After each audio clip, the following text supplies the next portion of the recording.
벌써 설교도 하기 전에 은혜 받고 우는 사람이 계셨어요, 지금. 그래서 여러분, 오늘 제목을 보면요, 그럭저럭 사는 즐거움이라고 했잖아요.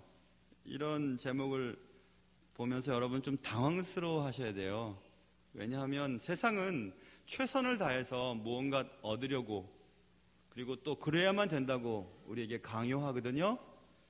그래서 그럭저럭 산다는 것은 매우 잘못된 삶인 것처럼 느껴지게 되지요. 야, 그렇게 게으르게 살아서 뭐 하겠냐, 이거죠. 최선을 다해서 시간을 아끼고 어떻게 해서든지 악착같이 살아야지. 그럭저럭 살다니. 그럭저럭. 사전에서 찾아보면 뚜렷하게 이렇다 할 만한 것이 없이 되어가는 대로, 이런 뜻을 가지고 있습니다. 되어가는 대로 그냥 산다는 거죠. 영어에서 뭐 nothing special이라고 하는, 뭐 특별한 일이 없어요. 또 이런 것도 있죠. not good, not bad. 뭐 좋지도 않고 뭐 나쁘지도 않아요. 그저 그래요. 혹은 뭐 so 이런 말도 하죠. 그런 얘기죠.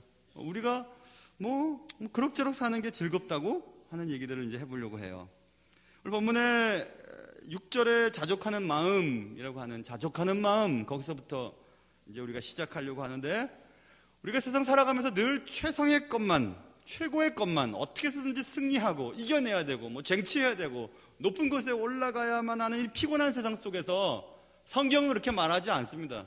성경은 우리에게 항상 이겨야 되고 항상 최상의 것을 얻어야 되고, 사업을 했다 하면 성공해야 되고, 애들은 좋은 학교 가야 되고, 이왕이면 오래 살아야 되고, 죽을 때도 편안하게 죽어야 되고, 뭐 그렇게 우리에게 얘기를 해주질 않아요. 성경은 그런 거 없어요. 오히려 자족하는 마음이 있으면 경건에 큰 이익이 된다고 말하고 있습니다. 오늘 삶이 피곤하고 힘든 여러분에게 오늘 말씀을 통해서 좀 위안을 얻으시고, 아, 이렇게 살아도 괜찮겠구나 하는 그런 좀 마음의 자유함이 느껴지실 수 있는 여러분과 제가 되시기를 주님의 이름으로 축원합니다. 그런데 문제가 생겼어요. 뭐냐 하면 그럭저럭 사는 것이 쉬운 일이 아니라는 거예요. 누군들 뭐 그냥 이렇게 저렇게 살고 싶죠. 그런데 걱정이 너무 많아요. 왜 걱정이 우리의 삶 속에 많은지 한번 생각해 보면, 뭐 때문에 그러냐 하면 비교 때문에 그런 거죠. 비교하는 것이 우리의 마음 속에 있어요. 그래서 그럭저럭 사는 것이 불편해요. 뭐 재물에 대한 부분도 오늘 본문 10절에 보면 뭐 돈을 사랑함이 이렇게 나와 있잖아요. 부하려 하는 자들은 9절에 나와 있고, 우리가 돈을 얼마나 사랑하는지 성경에는 돈 아니면 하나님 선택해라, 둘 중에 선택해라, 이렇게 말할 만큼 돈을 우리는 너무너무 사랑해요. 그런데 그 돈은 일만하게 뿌리가 된다고 10절에 말하고 있거든요. 모든 악이 거기서부터 나와요. 돈을 저축하고 돈을 더 벌으려고 하고 돈을 어떻게든지 챙기려고 하고, 그런 것들 때문에 거짓말도 하고 뭐 어떨 때는 살인까지 하는 일들도 벌어지게 되죠. 최근에 뭐 몇백만 원 얻으려고 사람을 죽이는 일들도 벌어지게 되었어요. 늘 쌓아주는데 애를 쓰죠. 괜찮은 창고 허물고 또 큰 창고 지어놓고 또 채우고 하는 것, 그런 것들을 합니다. 아파트 평수 늘리는 것이 인생 일대 최고의 관심입니다. 서울 주변 머리에서 살다가 서울 중심부로 자꾸 이사 오는 것이 정말 재밌는 일상이 되었죠. 자동차 배기량을 늘리는 것이 기쁨이 되어버렸습니다. 1990년도에 지존파 살인사건이 있었죠. 그 검거 당시에 검거됐을 때 기자들이 물어봤어요. 뭐 하고 싶은 말 있냐고. 그랬더니 막 이를 갈면서 얘기를 해요. 압구정동 오렌지족들, 내 이것들을 잡아 죽이지 못한 게 아니다, 뭐 이런 얘기를 해요. 얼마나 끔찍한 얘기예요. 오렌지족들, 강남에 사는, 압구정동에 사는 오렌지족들이 왜 그들의 공격 대상이 되었을까요? 왜 그들을 잡아 죽이지 않으면 내가 못 견디겠다고 얘기할 만큼 그런 세상이 되었을까요? 불행한 사회죠. 우리의 가치관의 가장 중심에 좀 부해지고 싶은, 비교당하고 싶지 않은 그런 마음들이 있어요. 자동차 큰 걸 타고 다니고 외제차 타고 다니면 왜 편한지요? 안 건드리니까 사람들이요. 건들지는 않잖아요. 편한 거예요. 넓은 아파트에 살면 좋은 환경 속에서 살 수 있으니까 좋은 거예요. 그게 우리 인생의 목적이 되어버렸죠. 집에 뭐든지 많은 게 좋은 거예요. 예전에 저 신학교 다닐 때 어떤 교수님 용산에 사셨는데, 예전에 그 연탄 아궁이 하던 그 아파트 있잖아요. 그때 사시고 그 옆에 동네는 아마 좀 좋은 동네였나 봐요. 그런데 그 중간쯤에 초등학교가 있었고 그 초등학교에 그 교수님 아이가 다녔는데 막 아이들끼리 막 싸웠대요. 그리고 집에 와서 아버지한테 얘기했대요. 뭐 자기 집에 뭐도 있고 뭐도 있고 막 하도 자랑을 하는데 우리 집에는 자랑할 게 없어서 그냥 가만히 있다 보니까 우리 집에 제일 많은 거 자랑했대요. 우리 집엔 그래도 연탄은 많다 이렇게 얘기를 했대요. 뭐든지 많아야지 되는 거예요. 그래야 다른 사람한테 우리는 이만큼 많아. 심지어 뭐 정 이것도 저것도 안 되면 너 나이 몇 살이야? 이런 얘기까지 하잖아요.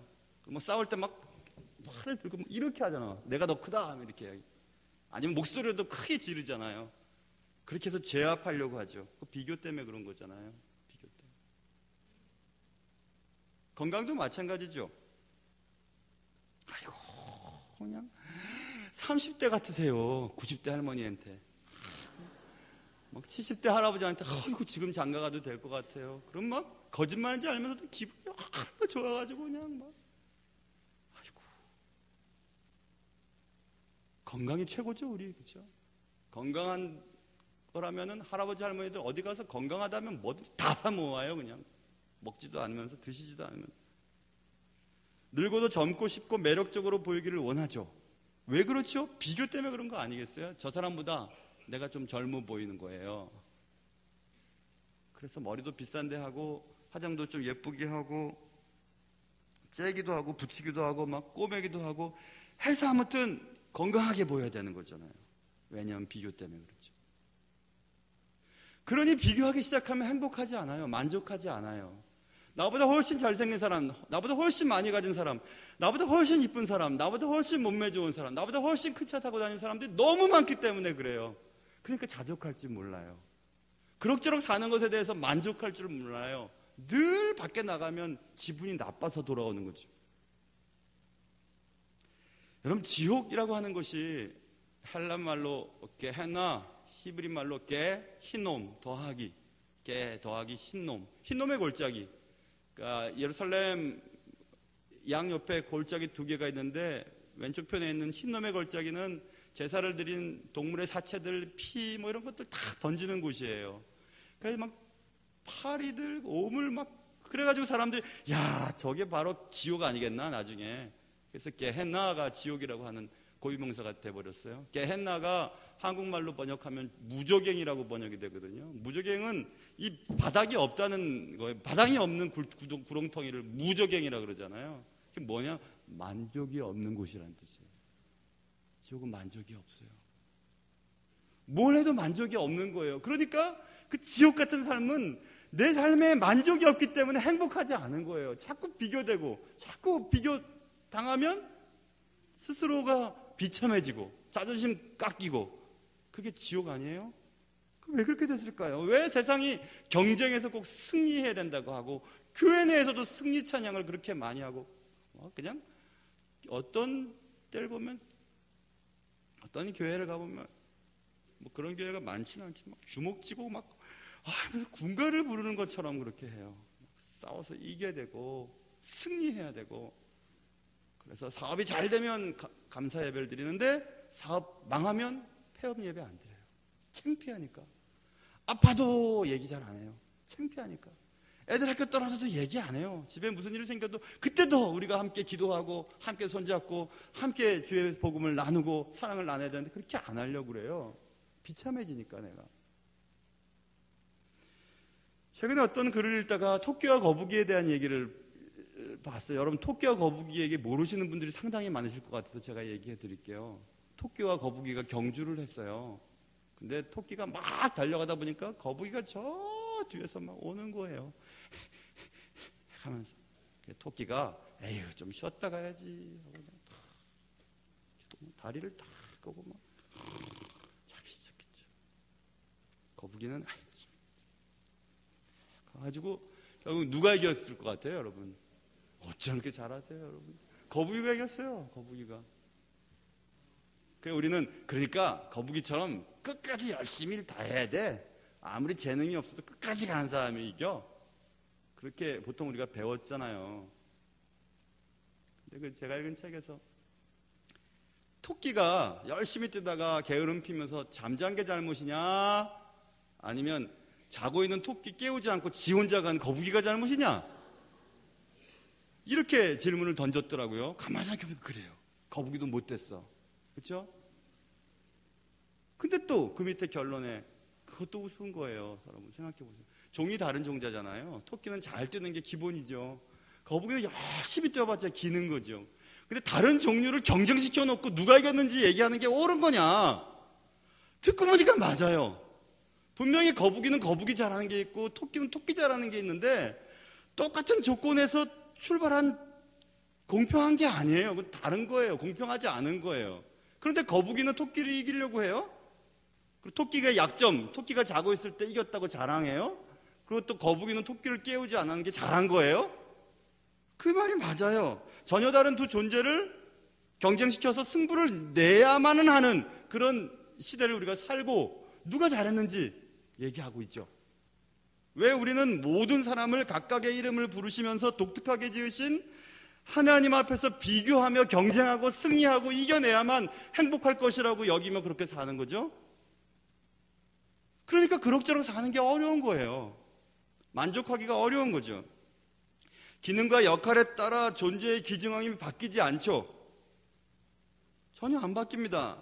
하나님은 절대로 우리가 하는 일이나 우리의 자리나 우리의 위치에 의해서 우리를 차별 대우하지 않으십니다. 하나님은 악인과 선인에게 똑같이 해를 비춰주시고요, 의로운 자와 불의한 자에게 똑같이 오늘처럼 비를 내려주세요. 나쁜 사람들이라고 비 안 주시고 좋은 사람이라고 비 주시고 그러지 않으세요. 똑같이 주세요. 하나님은 오직 각각의 한 영혼을 천하보다도 귀하게 여기신다고만 말씀하셨어요. 누가 더 귀하다, 누가 더 귀하지 않다 말씀하신 적이 없으세요. 누가 더 예쁘다, 누가 예쁘지 않다고 얘기하시지 않으셨어요. 배운 사람은 귀하고 배우지 않은 사람은 귀하지 않다고 말씀하지 않으셨어요. 나이 든 사람은 필요 없고 젊은 사람들이 필요하다고 말씀하시지 않으셨어요. 그냥 하나님은 다 귀하게 여기세요. 그런데 우리는 비교해요. 누가 빠른지, 누가 빨리 가는지, 누가 돈 많이 버는지, 누가 잘생겼는지, 누가 몸매가 좋은지, 누가 젊어 보이는지 그거 비교해요. 그러니까 그럭저럭 살기가 어려워요. 힘들어요. 비참해지니까. 그래서 그럭저럭 사는 비결을 한번 생각해 봐야 될 것 같아요. 어떻게 해야 만족하면서 그럭저럭 행복하게 살 수 있을까? 가만히 생각해 봤어요. 어떻게 해야지 만족하면서 살 수 있을까? 그것은 우리를 만족하지 못하게 하는 것들을 제외시키면 되겠죠. 그것은 뭐냐 하면 내가 날 볼 때 만족스럽지 않아요. 왜냐하면 모든 게 다 모자라니까. 그래서 반대로 그럭저럭 살려면요, 스스로를 인정해 줘야 돼요. 나의 존재를 인정해 줘야 돼요. 뭐 이런 거겠죠. 시편 131편에서 시편 저자가 이렇게 얘기합니다. 여호와여, 내 마음이 교만하지 아니하고 내 눈이 오만하지 아니하며 내가 큰 일과 감당치 못할 놀라운 일을 하려고 힘쓰지 아니하나이다 이렇게 돼 있어요. 내가 할 수 없는 일, 내 능력으로 안 되는 일을 자꾸 생각하는 거예요. 그리고 다른 사람이 그것을 가진 것에 대해서 자꾸 비교하는 거예요. 괴로운 거예요. 그렇게 하지 않겠다는 거예요. 교만하고 오만한 그런 눈을 갖지 않고 내가 이루지 못할 것, 내가 감당할 수 없는 것에 대해서 그런 마음을 품지 않는다는 거, 이렇게 말하고 있어요. 자신이 누구인지를 생각해 보는 거죠. 제가 마지막으로 공부했던 학교, 미국의 마지막으로 공부했던 학교에는요, 기도하는 데가 두 군데 있어요. 바깥에는 기도의 정원이라고 하는 야외에서 기도하는 곳이 있고, 또 공부하다가 너무 피곤하고 힘들고 기도하고 싶으면 이렇게 강의실에 이렇게 올라가면 2층인가 3층인지 저거 기억이 안 나요. 거기 올라가면 기도룸이 하나 있어요. 제가 보통 기도룸에서 기도를 많이 했었었는데요. 그 기도룸의 특징은 깜깜해요. 근데 문을 딱 열면 저 천장 어디서 빛이 하나가 이렇게 비쳐서 쫙 비쳐요. 마치 옛날에 우리 영화관 가면 영상이 이렇게 틀면은 이렇게 빛이 쫙 비치잖아요. 그것처럼. 그럼 이제 빛이 이렇게 쭉 비치고 거기에 이제 무릎 기도하는 것도 있고, 그다음에 기도문을 이렇게 써서 통에 넣으면 누구든지 어느 학생이든지 기도문을 뽑아서 그거를 위해 기도해 줘요. 그래서 이제 그 기도 교실을 주로 가고 그래. 공부하다가 힘들고 그러면. 그런데 거기서 제가 느낀 게 뭐냐 하면 그 캄캄한 장소를 문을 딱 열고 들어갈 때 빛이 하나 쫙 비칠 때 그 빗줄기 주위에 먼지들이 막 움직이는 거 여러분 여기 있잖아요. 그렇죠? 그것을 인정해야 돼요. 우리가 아무리 주의 말씀대로 살고 공부를 열심히 하고 주의 뜻대로 열심히 애를 쓴다 해도 우리 스스로가 죄인이라고 하는 사실, 복음의 빛이 우리의 가슴 속에 비춰질 때 우리 속에 여전히 존재하고 있는 이 악함이 있다는 사실을 인정해야 돼요. 그러니까 내가 별 수 없는 인간이라고 하는 사실을 인정하면 그때부터 우리의 삶을 바라보는 시선이 수월해져요. 내가 대단한 사람인데 왜 이거밖에 안 되지? 왜 나는 이런 사람인데 저 사람들이 나를 인정하지 않지? 그렇게 시작하면 자꾸 일이 꼬이게 되는 거예요. 나도 별 수 없는 사람이지 뭐. 그래, 그럴만 하겠지. 저 사람이 나를 미워할 만도 하겠지. 저 사람이 그렇게 생각할 만도 하겠지. 어차피 난 죄인이니까 라고 생각하는 순간 이제 조금씩 마음이 불편한 것이 사라지게 되죠. 그래, 뭐 그래서 아는 거지 뭐. 이렇게 그런 마음이 생기게 되는 거예요. 그래서 자기 스스로에 대한 인정, 그게 필요하고요. 또 하나는 타인에 대한 인정도 해야 돼요. 내 자신을 그렇게 보면서 다른 사람도 역시 그럴 것이라고 하는 믿음을 가져야 돼요. 그런 믿음은 이런 거겠죠. 보통 타인과 나에 대한 관계를 설명할 때 누가복음 6장을 많이 예를 들어 설명합니다. 네 눈 속에 있는 들보를 빼지 않고 다른 사람에 있는 티를 빼달라고 요청하는 것이 옳은 거냐? 네 눈 속에 있는 들보를 뺀 후에야 다른 사람에 있는 티를 볼 수 있을 거야. 주님 말씀하셨죠? 맞아요. 우리 모두가 다 약점들이 있죠.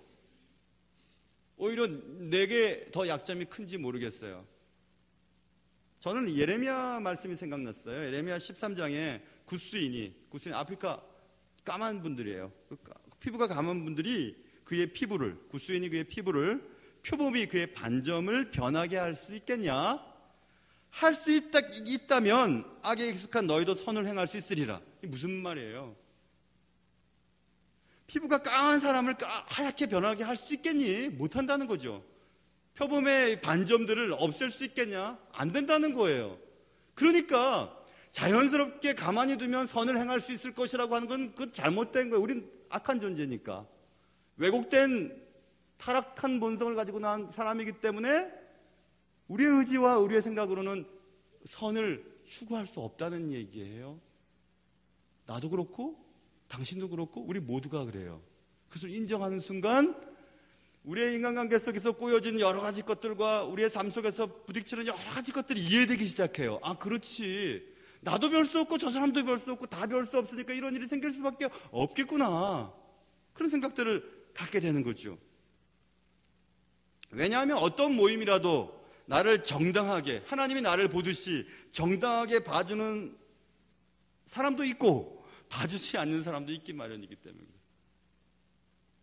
나를 지나치게 좋아해주는 사람이 있어요. 우리 교회도 그래. 나를 너무너무 지나치게 좋아해주는 분도 계시고 이유 없이 철저하게 미워하는 사람도 우리 교회에서는 없어요.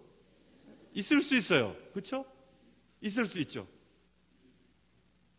우리는 남에 대해서 대부분 잘못 알고 있는 경우들이 많아요.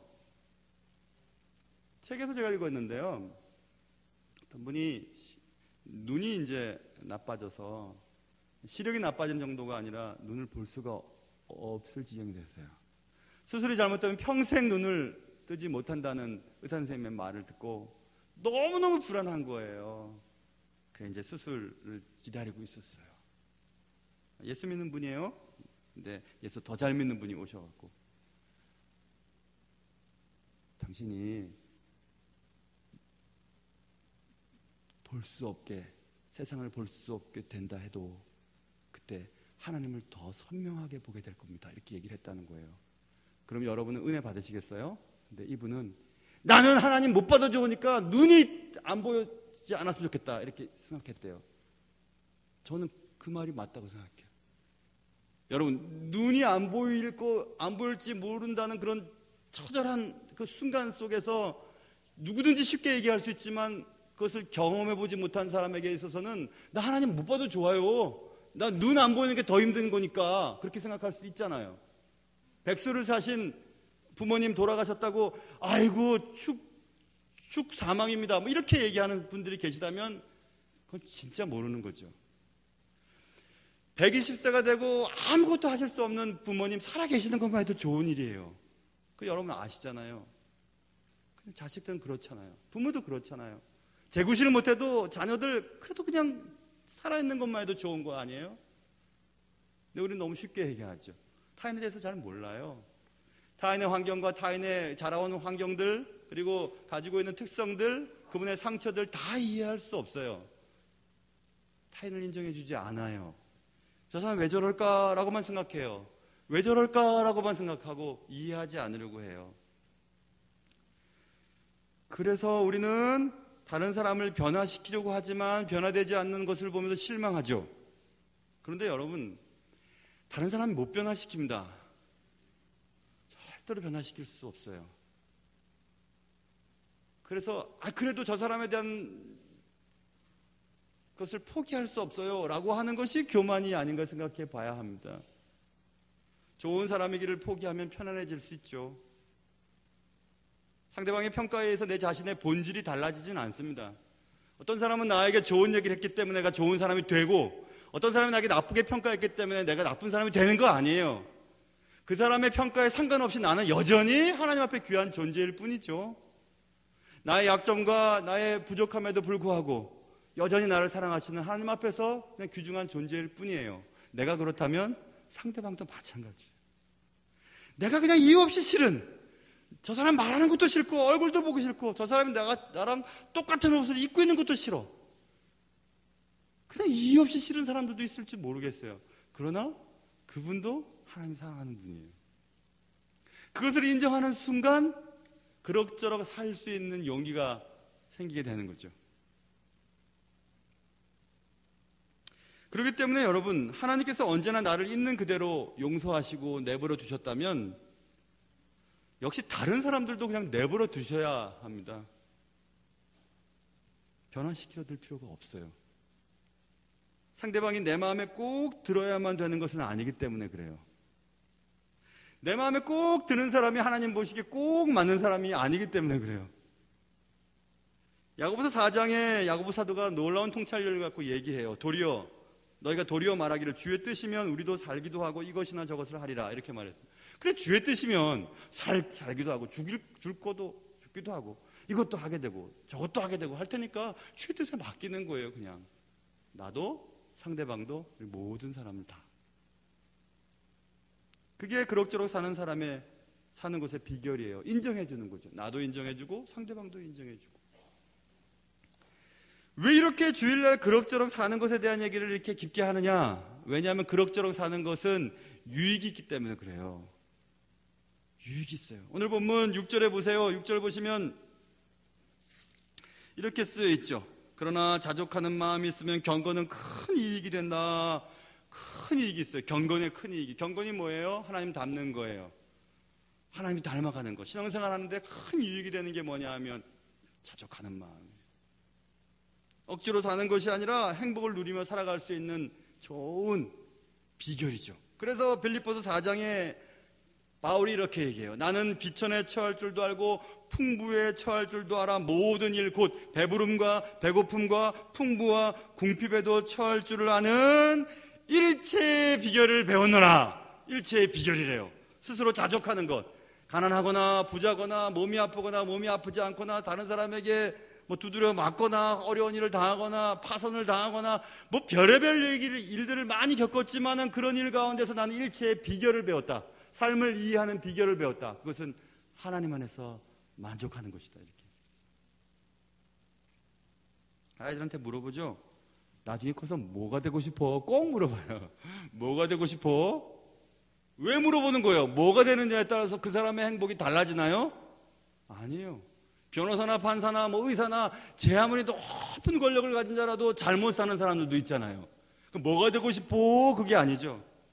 나중에 커서 어떤 일을 하고 싶어? 이렇게 물어봐야죠. 어떻게 살고 싶은데? 이렇게 물어봐야죠. 뭐가 될 거야? 이렇게 물어보는 게 아니죠. 근데 우리의 삶은 항상 뭐가 되는지에 관심이 많아요. 왜요? 뭐 없으면 안 되나요? 뭐 없으면 없는 대로 살면 되는 거죠. 꼭 뭐가 되어야 되고 출세를 해야지만 훌륭한 사람이 되는 것은 아니죠. 사랑하는 성도 여러분, 오늘 우리는 그럭저럭 사는 삶에 대해서 얘기를 나누고 있어요. 이것도 역시 또 책에서 본 거예요. 어떤 과학자들이 뭐에 대한 연구를 하면서 쥐를 이렇게 모아다가요, 쥐를 이렇게 모아서 한 곳에 놔두고 칸막이를 이렇게 쳐두고 반대쪽에는 먹을 것을 이렇게 놔뒀대요. 근데 쥐들도 참 그렇죠. 어떤 쥐는요, 에이씨 굶어 죽기까지 기다리는 쥐가 있고, 어떤 쥐는 어떻게 해서든지 어떻게 해가지고 거기를 통과해가지고 먹을 것을 가져오는 쥐가 있었더래요. 또 한 가지 쥐는 궁금하죠. 또 한 가지 쥐는요, 먹을 것을 가지고 온 그 쥐를 위협해서 뺏어 먹는 쥐가 또 있더래요. 그렇게 세 종류의 쥐가 꼭 있더래요. 그래서 그 제과학자들이 그러면 먹을 것을 갖고 온 쥐들만 또 모아놓고 또 똑같은 실험을 했는데 또 똑같이, 에이 나 이제 그만해, 난 굶어 죽을 거야 하고 그냥 쥐스럽게 앉아있는 쥐가 있고, 또 하나의 쥐는 어떻게든지 먹을 것을 또 갖고 오는 쥐가 있고, 또 하나의 쥐는 어떻다고요? 먹을 것을 갖고 온 쥐를 또 위협하고 뺏어 먹는 쥐가 있더래요. 똑같은 결과가 나오더래요. 여러분 참 미안하죠, 그렇죠? 어떤 모임이든지 어떤 단체든지 그런 부류의 사람들이 있는 거예요. 똑같아요. 에이 내 그만둬, 이런 데서 못 살겠어, 회사 그만둬, 이런 회사는 정말. 그래서 옮기죠. 또 있어요, 그런 쥐들. 똑같은 사람들이 있습니다. 똑같아요. 모든 사람들이 다 똑같아요. 내가 싫어하는 그 쥐, 여러분 제일 싫은 쥐가 뭐예요? 억압하고 뺏는 쥐예요? 그 쥐가 여러분일지도 몰라요. 저일지도 모르고. 이 모임에서 그런 사람이 나일지도 몰라요. 정말 하나님 우리에게 바라시는 삶은 어떤 삶일까요? 높은 자리에 앉는 것, 큰 집에 사는 것, 공부 많이 해서 학위를 얻는 것, 뭐 외국어는 한 서너 개쯤 할 수 있는 사람, 미모가 뛰어나서 90세 먹은 할머니한테 미스 코리아 나가시지 않을래요? 이런 얘기를 듣고 진짜 나가려고 하는 분이 계실지도 모르죠. 그런 사람이 정말 좋은 삶을 살았다고 말할 수 있을까요? 아니에요. 오늘 자족하는 마음이 있으면 경건에 유익이 있느니라, 큰 이익이 있다 이랬죠. 하나님의 관심은 하나님을 닮아가는 사람들에 대해서 관심이 있어요. 우리가 많은 것을 이루지 못하고 오래 살지 못하고 대단한 것들을 이루지 못했어도 예수님 닮은 삶을 살기를 하나님 바라고 계세요. 삶이 거룩한 사람이 훌륭한 사람이에요. 어떤 상황 가운데서도 평안을 잃지 않는 사람이 성공한 사람이에요. 결국 하나님이 인정해 주시는 사람이 성공한 사람이 되는 것입니다. 참된 만족은 조건에 의해서 얻어지는 것이 아니에요. 그 조건을 만족하면 그때부터 내가 행복이 생기겠지, 아니라고 말하고 있어요. 오직 우리의 존재에 의해서 결정되어지는 거예요. 하나님의 사랑받는 자녀라고 하는. 하나님은 시간의 길이, 우리가 살아가는 삶의 길이보다 우리의 삶의 질로 우리의 삶을 평가하실 것이기 때문에 그렇습니다. 그렇기 때문에 참된 만족은 예수 안에서 새로운 존재가 될 때 비로소 외부로부터 주어지는 것이에요. 그러므로 오늘 우리가 다루고 있는 이 그럭저럭이라고 하는 단어는 될 대로 되라지라는 뜻이 아니에요. 절대 아니에요. 이 그럭저럭이라고 하는 말은 하나님의 완전하심을 전적으로 신뢰하는 가운데 누리게 되는 평안, 그런 것쯤이라고 얘기할 수 있을 것 같습니다. 그래서 주님의 뜻을 깨달아서 빌립보 교인들에게 바울이 이렇게 쓰죠. 내게 능력 주시는 자 안에서 내가 모든 것을 할 수 있느니라, 이렇게 얘기했어요. 하나님이 내게 능력 주시면 이것도 할 수 있고 저것도 할 수 있어요. 반대로 하나님이 내게 능력 주시지 않으면 안 해도 돼요. 하나님에게 돈 벌 수 있는 능력을 주셨다면 돈을 많이 버세요. 하나님에게 공부할 수 있는 능력을 주셨다면 공부를 열심히 하세요. 다른 사람과 말을 잘해서 뭐 정치나 경제나 사회 여러 분야에서 하나님이 여러분을 사용하신다면 그렇게 사랑하세요. 살아가십시오. 그러나 그것을 주신 하나님의 목적을 이루면서 살 때에 비록 우리는 진짜 행복한 삶을 살았다고 말할 수 있을 것입니다. 그래서 예수님과 함께 그럭저럭 사는 것도 참 즐거운 것 같아요. 왜냐하면 예수님은 우리의 모든 것에 모든 것이시기 때문입니다. 기도하겠습니다.